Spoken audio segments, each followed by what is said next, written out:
Más que para darnos éxito, el arte está para frustrarnos. Pero frustrarnos es transformarnos. ¿Qué es transformarnos? Transformarnos es frustrar formas. Para pasar de una forma de ser a otra, la primera forma tiene que sí o sí frustrarse. La pregunta es si nos animamos, si nos permitimos cambiar.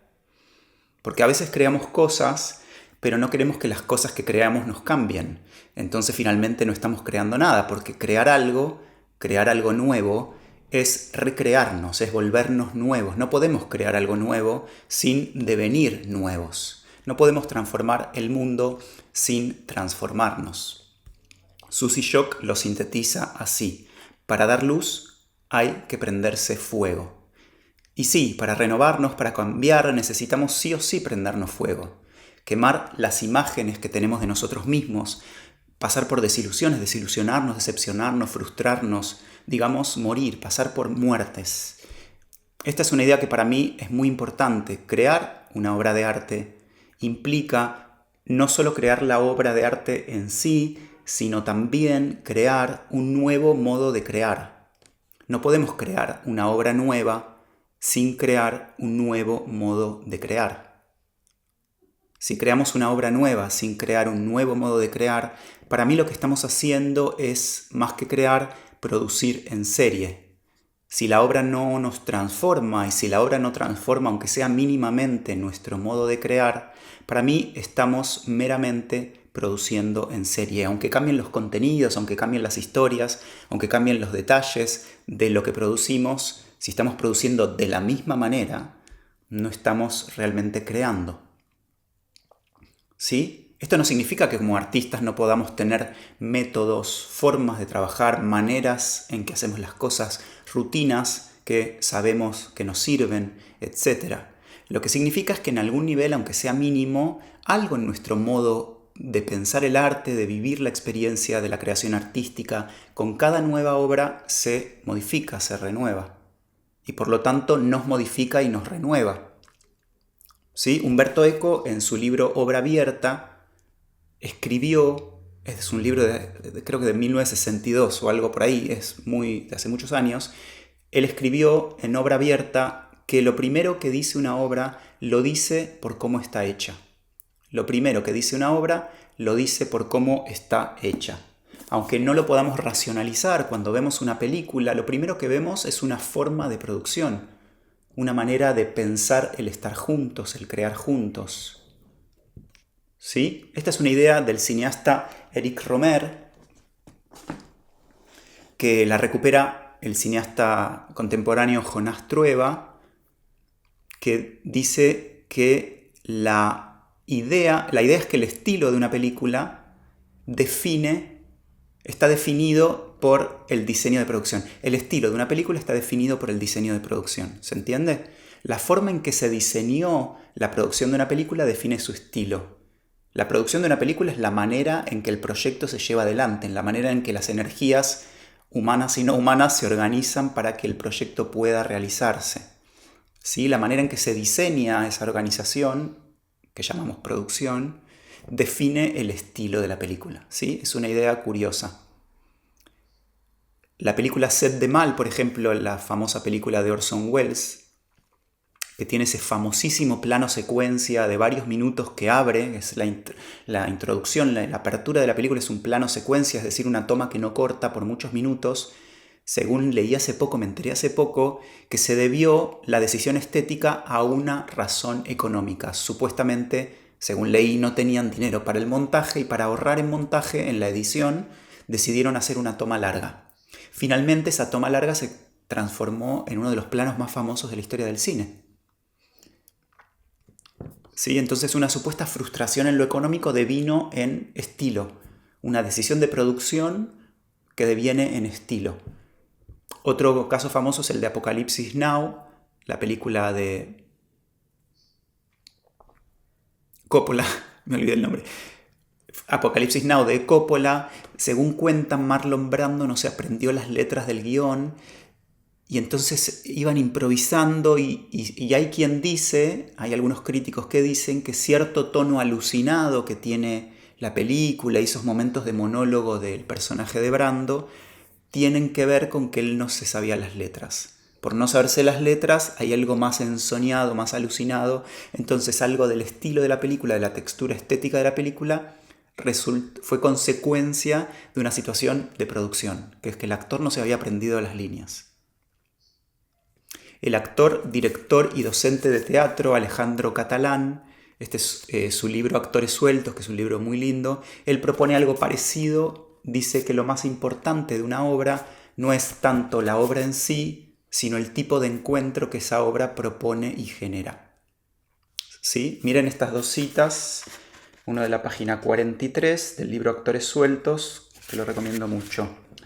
Dice, lo que una obra de teatro o una película piensa sobre los seres humanos se ve concretamente en lo que hacen los actores. Lo que una obra de teatro o una película piensa sobre los seres humanos se ve en lo que hacen los actores. En la página 49 dice, no se trata de crear una obra, se trata de crear una manera de juntarse y jugar. No se trata de crear una obra, se trata de crear una manera de juntarse y crear. Una creación es la huella de ese proceso de libertad.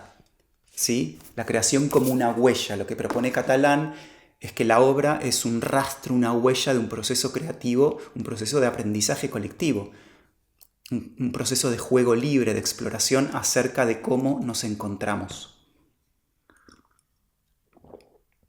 La directora de teatro Anne Bogart, directora norteamericana de teatro, no tengo el libro de ella, lo leí en digital. No, me lo prestó una amiga.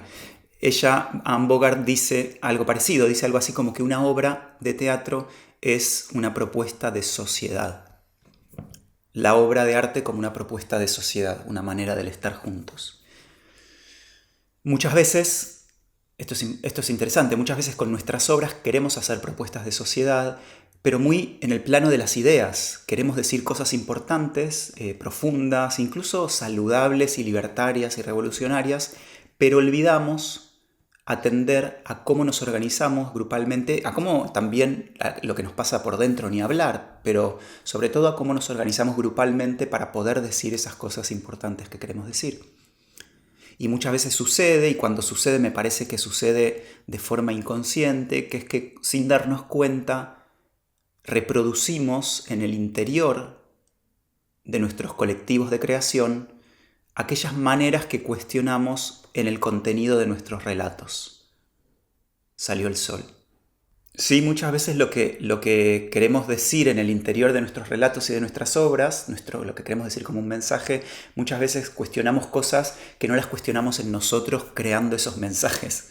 A mí me pasó en una obra en la que estuve que era muy curioso porque teníamos una gran capacidad de diseccionar a los personajes y sus situaciones y lo que estaban viviendo y de criticarlos, incluso juzgarlos, opinar sobre ellos, entender sus razones y dar mucha luz a lo que estaban viviendo esos personajes en el interior de la ficción, pero no hacíamos lo mismo con nosotros, nosotras, como equipo de producción de esa ficción, ¿se entiende? Podíamos analizar las relaciones humanas y el problema de las relaciones humanas en el interior de la ficción, pero no en el exterior de la ficción que estaba creando esa ficción. Entonces a mí me daba la sensación de que había algo que faltaba. Estábamos con la atención puesta ahí y no acá, o muy poco acá. Esto es algo que proponen muchos autores, que es que una obra, una pieza, un artefacto artístico no tiene poder político por lo que dice, por su mensaje, sino por cómo dice, por su forma, por la forma en que se produce ese mensaje. ¿Sí? Pero lo que pasa es que muchas veces diría, buscamos cambiar las cosas, el mundo, a los otros, sin cambiarnos a nosotros. Entonces creamos, por ejemplo, como decía antes, una obra de ficción sobre la violencia en las relaciones humanas. Esta obra en la que yo estuve en gran medida trataba sobre la violencia vincular y no nos dábamos cuenta y no nos damos cuenta. Creamos una obra sobre la violencia vincular y no nos damos cuenta de que en el proceso creativo, en el grupo que está creando esa obra sobre sobre la violencia vincular, al interior de nuestro grupo de creación estamos muchas veces repitiendo esos patrones de violencia relacional, que es lo que pretendemos cuestionar en el interior de la ficción, pero no lo cuestionamos en nosotros. ¿Sí? En Contra la Interpretación, este famoso libro de hace muchos años, Susan Sontag, mi amada Susan Sontag, decía que lo importante de una obra de arte no es tanto lo que dice como lo que hace. ¿Sí?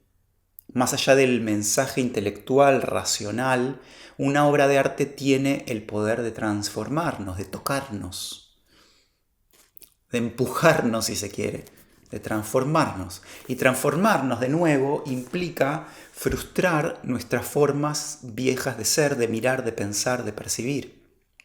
El crítico de cine Ray Carney, que escribió mucho sobre Cassavetes, uno de mis cineastas favoritos, Carney dice que un artista, o bueno, una obra de arte, tiene el poder de recablear nuestro sistema nervioso, el sistema nervioso del espectador.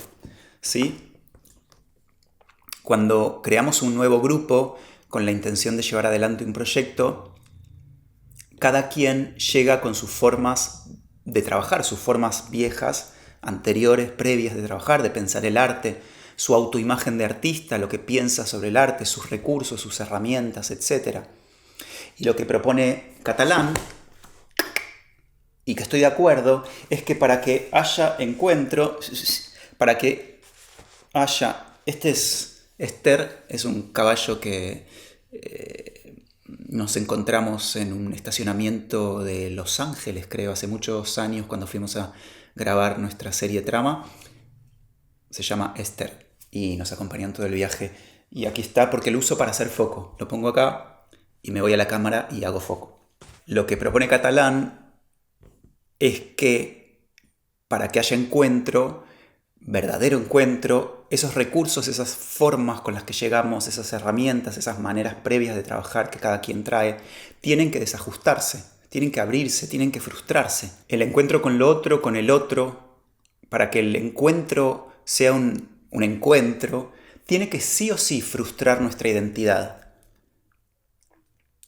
Tiene que frustrar nuestro intento de seguir siendo idénticas a esa imagen que construimos de nosotros mismos, la identidad, el ego, el yo. Para que haya encuentro, para que haya creación, la identidad, que es esa fuerza aglutinante que pretende sostener una imagen que le permite sobrevivir, tiene esa función. La identidad, para que haya encuentro, sí o sí tiene que frustrarse, desmantelarse o al menos reconocerse como lo que es una ficción. Tal vez no destruirse, sino reconocerse como un ensamblaje, como una ficción, como una imagen construida con un propósito que es la supervivencia. Porque de hecho, cuando hay frustración, lo único que se frustra es una imagen, una identidad, una forma, una manera aprendida y fijada de estar en el mundo, una eficacia. Una eficacia es una manera económica y segura de llegar a algo, de llegar a destino, de lograr algo. Catalán usa mucho esa palabra, la idea de la eficacia. Habla mucho de la eficacia que el actor tuvo y tiene que ganar para sobrevivir en un contexto social que valora mucho la efectividad del logro del shock. Cuando un actor va a una audición, a un casting y tiene que demostrar que puede generar un shock, que puede llorar rápido o que puede lograr emociones de forma veloz. Bueno, eso es una técnica que el actor tiene que aprender, ganar esa eficacia, pero después esa eficacia le juega en contra a la hora de crear una obra y de darse el tiempo para encontrarse con los otros actores y actrices, director, proyecto. Cuando nos juntamos a crear, entonces cada quien llega con esas eficacias, esas formas de ser eficaz. Y de nuevo, ser eficaz significa llegar a destino fácil, rápidamente, alcanzar efectos rápidos a través de atajos sensibles, atajos perceptivos, atajos que nos sirven para resolver situaciones como esta que decía de una audición. Vamos a una audición y tenemos que resolver. Entonces yo como actor necesito la técnica de, si me piden llorar en 5 segundos, poder llorar. La eficacia como una inteligencia resolutiva. Sí, miren esta cita de Catalán de la página 54. A esa actuación industrial le llama este tipo de actuación que tenemos que desarrollar para poder sobrevivir como actores en la industria, a esa actuación industrial aferrada a nuestra necesidad de sobrevivir o triunfar, debemos dedicarle jornadas de ensayo o rodaje largas y etílicas. Etílicas dice por el alcohol, porque supuestamente el alcohol nos ablanda y nos desajusta las formas aprendidas de ser. Y yo en algún nivel estoy de acuerdo, pero no estoy de acuerdo, esto me meto acá, porque no estoy de acuerdo con que el alcohol sea necesario para... Sé que es una herramienta válida hasta un punto, pero no creo que sea necesaria. Pero sí estoy de acuerdo con que necesitamos dedicación para, dice, que la distraigan a esa actuación industrial, que la distraigan, la cansen, la ridiculicen y la incomoden hasta que se vaya. ¿Sí? Recién allí, solos, con el mundo exterior en brumas, aparece una actuación desconocida. Una actuación desconocida. Pero necesitamos tiempo para perdernos de lo que ya sabemos y encontrarnos con lo desconocido. Necesario si queremos crear arte. ¿Se entiende? Para crear algo nuevo, y crear arte es crear algo nuevo, necesitamos desconocernos, perdernos de nosotras mismas, de lo que ya sabemos hacer. En una guía sobre el arte de perderse, un gran libro de Rebecca Solnit, una guía sobre el arte de perderse, Solnit habla de lo importante del aprender a perdernos. Miren esta cita de la página 8. Las cosas que deseamos son transformadoras y no sabemos, o bien solo creemos que sabemos, qué hay del otro lado de esa transformación. ¿Qué hay del otro lado de la transformación? En el caso de los artistas de cualquier tipo, sin duda es lo desconocido, esa idea, forma o historia que todavía no ha llegado, lo que hay que encontrar. Es lo desconocido lo que hay que encontrar. La labor de los artistas es abrir puertas y dejar entrar las profecías, lo desconocido, lo extraño. Es de ahí de donde vienen sus obras. ¿Sí? Y cita a Oppenheimer, Robert Oppenheimer, que dice, también los científicos como los artistas viven siempre al borde del misterio, en la frontera de lo desconocido. Pero los científicos transforman lo desconocido en conocido. Lo capturan como los pescadores capturan los peces en sus redes. Los artistas, en cambio, te adentran en ese oscuro mar. El artista no busca transformar lo desconocido en conocido. Y habla del arte de reconocer el rol de lo imprevisto, de poder entregarnos a lo imprevisto. El valor de lo imprevisto. Es difícil, nos es difícil aceptar lo imprevisto. ¿Por qué? ¿Por qué nos cuesta aceptar lo imprevisto? ¿Será que es por arrogancia? Arrogancia es pretender que las cosas resulten como las planeamos. Arrogancia es afirmar que el mundo debería ser igual a nuestros mapas del mundo. La arrogancia nos sirve para rebelarnos y salir de lo conocido, ¿sí? El joven arrogante, el adolescente arrogante que se rebela y sale de su mundo conocido. Pero una vez que sale de lo desconocido, una vez que salimos de lo desconocido, tenemos que asumir que ya no sabemos cómo tienen que ser las cosas. La rebeldía nos sirve para salir de casa, para romper con formas viejas, pero una vez que ya salimos, que ya rompimos esas formas viejas, tarde o temprano tenemos que perdernos. Porque si no nos perdemos, ¿cómo vamos a crear arte, novedad? ¿Podemos crear arte sin perdernos? Cuando salimos de casa, rebeldes y arrogantes, solares, brillantes, potentes, buscamos, sin darnos cuenta, imponer en el mundo nuestros mapas de un mundo, nuestro mundo. Pero el mundo se resiste. Cuanto más el yo insiste, más el mundo se resiste. Porque la vida, decía no sé quién, está para frustrarnos los planes. Y esas son buenas noticias, porque la vida tiene siempre mejores planes. Y es responsabilidad del artista dialogar con esos planes, los planes que el misterio tiene para nosotros. ¿Sí? Es responsabilidad del artista aceptar la frustración y escuchar el mensaje que trae. Esto es lo que quiero proponerte. Lo que quiero proponerte es pensar a la frustración como una invitación a perderte y el perderte como una condición ineludible para crear. El perderte como una condición ineludible para la creación. Obviamente que en la vida cotidiana perdernos implica riesgo de vida. Si estamos en un bosque y se hace de noche, está bueno no perdernos o al menos no perder la batería del celular. Pero el arte, justamente el arte es un contexto hecho para perdernos, es un contexto específicamente diseñado por la inteligencia humana o no sé qué inteligencia para perdernos. El arte es un bosque en el que sí queremos y podemos y hasta debemos perdernos.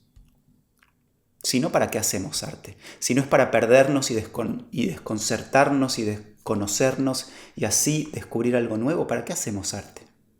Claro que perdernos, frustrarnos es doloroso y está bien que sea doloroso porque cambiar es doloroso y tiene que doler. Tiene que doler, a veces tiene que doler. Cuando una ilusión se cae, duele. Cuando queríamos algo y no resulta, duele. Cuando alguien rechaza tu proyecto, y te duele. Cuando no viene nadie a ver la obra, duele. Cuando una actriz te dice que se va, duele. Cuando te quedan los libros guardados en la caja y no se venden, duele. Y está bien que duela. La pregunta es qué hacemos con ese dolor o qué hacemos después de que dolió. Después del dolor, ¿qué hacemos? Cuando llega ese dolor de la frustración, ¿qué hacemos? ¿Nos entregamos al dolor de la transformación o nos resistimos a la transformación? ¿Nos resistimos al dolor de la transformación? Pienso que en general lo que más tendemos a hacer es a resistirnos y así insistimos con que las cosas sean como las soñamos. Nos cuesta adaptarnos a los cambios que propone la vida y a la vez no. A la vez somos un animal resiliente con una gran capacidad de adaptación y tenemos un cerebro muy plástico y podemos adaptarnos mucho, pero a la vez nuestro cerebro es muy obstinado. Es plástico y a la vez obstinado. Somos complejos. Por un lado tenemos una gran capacidad de adaptarnos y por otro lado somos profundamente obstinados, obsesivos. El proceso creativo artístico es un espacio ideal para investigar esa forma paradójica que tenemos de ser los humanos. Los humanos somos un animal complejo, paradójico. Por un lado tenemos una gran capacidad de soñar, de imaginar, de sostener acá imágenes mentales y de manipular el mundo para adaptarlo a nuestras ideas. Pero por el otro lado tenemos una gran capacidad de leer el mundo y sus propuestas y adaptarnos a sus propuestas. A veces nos obsesionamos con nuestras ideas y está bueno obsesionarnos a veces porque así logramos vencer inercias y crear cosas nuevas, pero a veces también está bueno desobsesionarnos y escuchar qué nos propone la vida, el camino, la ola, el Tao. Cuando nos encontramos con un obstáculo, el obstáculo puede decirnos dos cosas. Una es por ahí, toca atravesarlo, y dos, no es por ahí, toca encontrar otro camino. Discernir si es A, atravesar o B, encontrar otro camino, es un arte en sí. Pero sea cual sea la respuesta, atravesar o variar, la dificultad que implica encontrarse con un desafío siempre nos pide transformarnos. Y transformarnos es renovar nuestra capacidad de escuchar. Y volvió a salir el sol. Toma 2.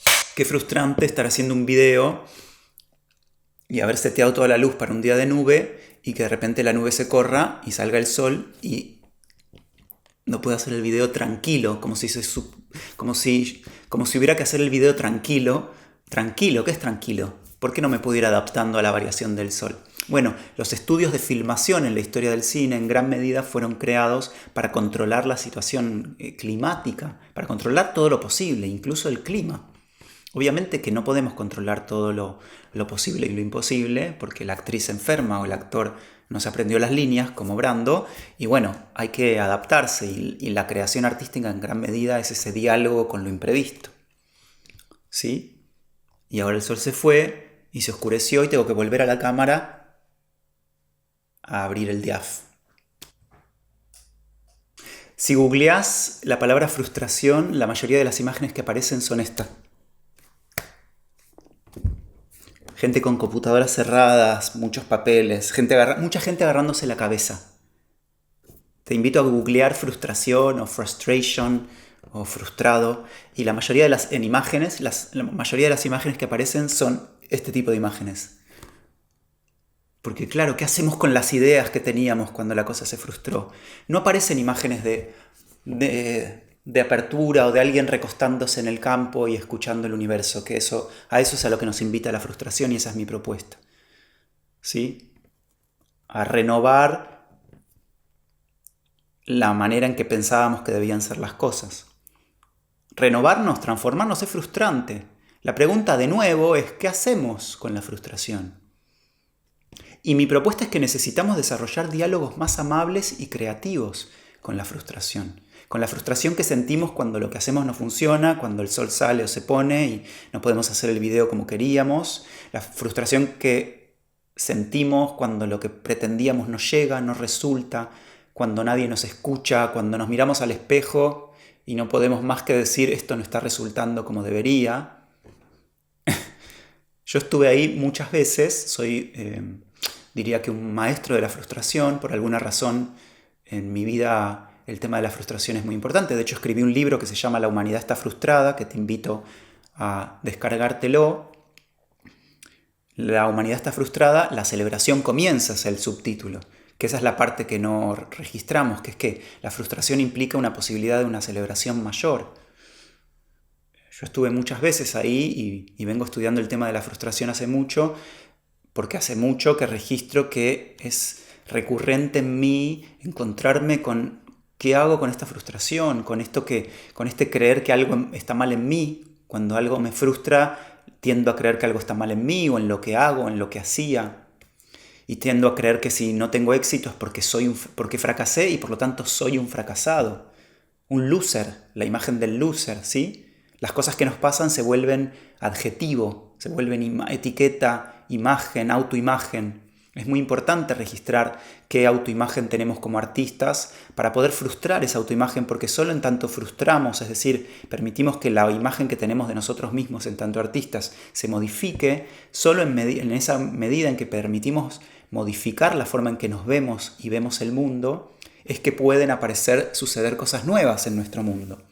¿Sí? Si yo me sigo viendo como el loser, como el fracasado, y me van a pasar cosas de loser y de fracasado. Porque soy ese personaje, porque me aprendí ese guión, no voy a poder representar otras escenas, porque no tengo el texto de otras escenas, porque estoy aferrado a mi guión del loser. Sí, eso para mí fue muy importante registrarlo, porque me pasaba mucho de que me quedaba muy agarrado a la idea del artista frustrado. Hasta que empecé a preguntarme, ¿y si el problema no es que algo hice mal o que salió mal, sino que lo que espero no me deja ver lo que hay? ¿Sí? Porque eso es la frustración, es la distancia entre lo que esperamos y lo que hay, y lo que sucede. Todos en algún momento nos sentimos frustrados con lo que hacemos. No alcanza la difusión, no hay likes, el público es poco, las cosas no salen como esperábamos y duele, nos duele. Y nos duele mucho porque en gran medida caemos en la idea de que estamos haciendo las cosas mal. Preferimos creer que estamos haciendo las cosas mal a sentir el dolor que implica darnos cuenta de que estamos a punto de transformarnos. Preferimos creer que estamos haciendo las cosas mal a sentir el dolor que implica darnos cuenta de que estamos a punto de transformarnos. ¿Qué pasa si la frustración no es un error? Porque eso es como interpretamos, como el sistema, el ego interpreta la frustración como señal de error. Algo salió como no debía salir. ¿Qué pasa si la frustración no es un error ni un síntoma de fracaso? ¿Qué pasa si es parte esencial del camino artístico? El camino de la vida, en verdad, pero ahora estamos hablando específicamente del arte. ¿Qué pasa si vemos la frustración no como una fuerza que detiene el proceso, sino como parte del proceso? Llegamos al muro y en vez de pensar que ese muro detiene el proceso, lo interpretamos como un cambio de perspectiva. Ahora estamos así, ¿sí? Ahora nos encontramos con una vertical. Veníamos en la pradera galopando. Plenitud, la imagen de la plenitud, del corcel, del héroe que galopa por la pradera. Y ¡pum! De repente un muro.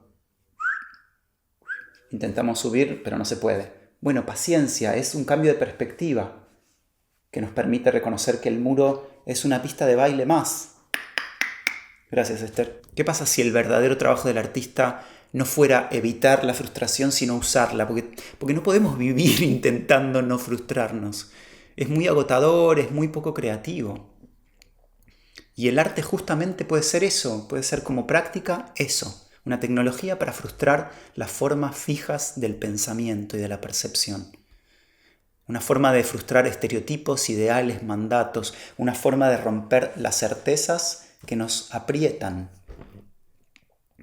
O más que para romper, para dejar que caigan, porque tampoco se trata de romper todo. O tampoco se trata de que la caída de las certezas y de los planes sea en sí valiosa. La caída, la frustración es valiosa porque nos abre otra cosa. Cuando queríamos esto y esto se cae, se nos abre un mundo, ¿sí? Es como que se nos abre una puerta. Cuando hay un edificio y el edificio se cae, qué bajón, qué triste, pero a la vez se despeja un paisaje, se habilita otra cosa. El valor de la pérdida. Perder también en algún punto nos libera. Perder en algún punto nos libera. Tampoco se trata de rebelarnos, ¿sí? Perder por perder, arrancarnos las cosas, frustrar por frustrarlo todo. Tampoco se trata de hacer de la frustración un valor en sí o de identificarnos como el frustrado o como el rebelde. Tanto la rebeldía como la frustración son valiosas en tanto umbral, en tanto pasaje, en tanto portal hacia lo nuevo, ¿sí? Porque es un peligro también quedarnos identificados como el rebelde, el frustrado. Ponerlos la etiqueta, el estereotipo del artista frustrado. El artista que está frustrado es alguien que se quedó pegado a una idea, a un adjetivo, a una expectativa, a una imagen de cómo debían ser las cosas, de cómo deberían haber sido las cosas. Pero el artista que frustra, no que está frustrado como un adjetivo, la etiqueta, sino que frustra como un verbo, como una acción. El artista no frustrado, sino que frustra, ese está haciendo algo completamente diferente, algo distinto. Está usando su arte para interrumpir lo dado, para abrir preguntas, para volverse más poroso, para desarmar lo que parece cerrado, para abrir lo que parece clausurado. Ese artista no vive atado al éxito ni al fracaso, no está buscando validación, está practicando una forma de libertad. ¿Sí? Por eso digo, el artista frustrado, la idea del artista frustrado, en verdad es una contradicción o una simplificación. Porque si realmente estás en el arte, estás en movimiento, y si estás en movimiento, estás frustrando fijaciones constantemente. El artista, por naturaleza, por definición, está todo el tiempo frustrando formas, desajustando mandatos, desmantelando, cuestionando imágenes del mundo. Y eso no es un error, ese es el trabajo en sí. Porque ¿qué es la frustración en el fondo? De nuevo, es el choque entre una expectativa y una realidad, entre lo esperado y lo dado. Es el tironeo entre lo que yo quiero y lo que hay, entre lo que el yo quiere y lo que se despliega, entre lo que el yo soñó y lo que finalmente sucede. Pero en esa distancia hay algo. Esa distancia no tiene por qué ser percibida como un problema. Esa distancia puede ser percibida como el corazón mismo del arte. No es esta distancia entre lo que queremos y lo que es nuestro espacio de juego. No es esa distancia frustrante nuestro escenario, nuestra materia prima.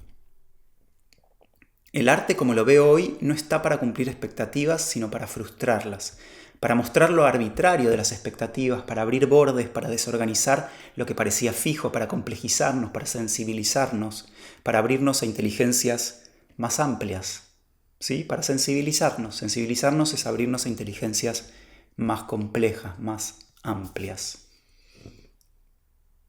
Entonces, el artista que se frustra, pero no el que se frustra, el que se queda frustrado, en el que se identifica con la frustración y dice soy un frustrado, porque las cosas no salieron como esperaba.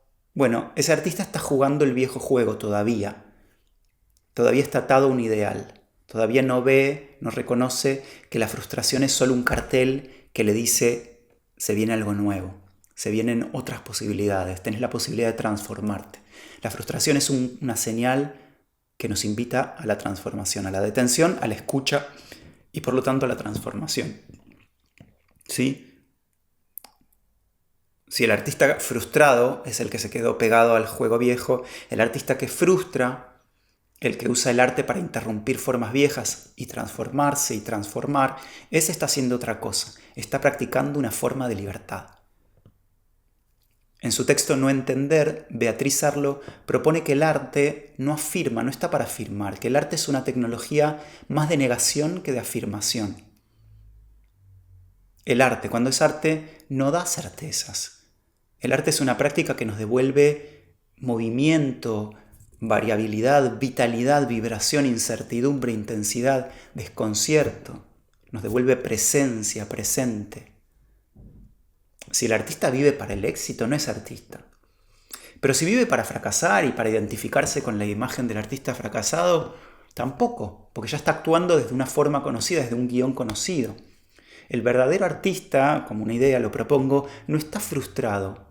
El verdadero artista frustra, ¿sí? Su propia creatividad frustra fijaciones, frustra formas, frustra certezas, frustra egos, frustra lo conocido, lo que ya sabíamos, y nos permite perdernos, invitarnos a lo incierto, a lo desconocido, el bosque de lo imposible. Y eso, aunque duela, esa invitación a lo incierto, a lo desconocido, aunque duela, y en gran medida gracias a que duele, aunque duele, es un regalo. Es el gran regalo del arte. Invitarnos a esa amistad profunda con lo incierto, con lo desconocido. Porque en ese proceso dejamos de ser solamente ese personaje que aprendimos a ser para sobrevivir. Y nos volvemos algo más suelto, más abierto, menos mochila, menos carga y más aire, más ligereza, más posibilidad. ¿Sí? Así que la próxima vez que sientas frustración con lo que haces o con lo que pasa en tu proceso creativo, artístico, acordate de esto, no estás haciendo nada mal. Estás en el lugar exacto donde comienza tu arte. Esa frontera incómoda donde las formas viejas caen o se desajustan o se cuestionan y aparece algo que todavía no tiene nombre. La próxima vez que te frustres en tu proceso creativo, te invito a entregarte a la frustración, a dejarte caer, a descansar, a entregar el peso a la tierra, a relajar los músculos, a escuchar, a respirar, a escuchar y preguntarle a la frustración, como si fuera una amiga difícil, pero una amiga al fin, ¿qué es lo que tiene hoy para decirte? Te invito la próxima vez que te frustres a descansar, a entregarte a la frustración y a preguntarle a la frustración como si fuera una amiga, ¿qué tiene hoy para decirte? ¿Sí? Y después me contás. Gracias por escuchar. Si esto te sirvió, compartilo con alguien que tal vez pueda estar en este mismo camino o proceso o que no esté sabiendo qué hacer con la frustración y sus dificultades en el proceso creativo. Toda dificultad es una materia prima. Todo es materia prima. Si querés seguir explorando estos temas, te invito a suscribirte al canal, a dejarme un comentario para escucharte y del feedback nutrirme y poder seguir haciendo más de estos materiales. Estoy armando más materiales sobre arte, frustración, libertad y percepción. Te invito a conocer mi programa de acompañamiento TEMP, Todo es Materia Prima. Escribime y nos vemos en el próximo video. Felices frustraciones. Chau.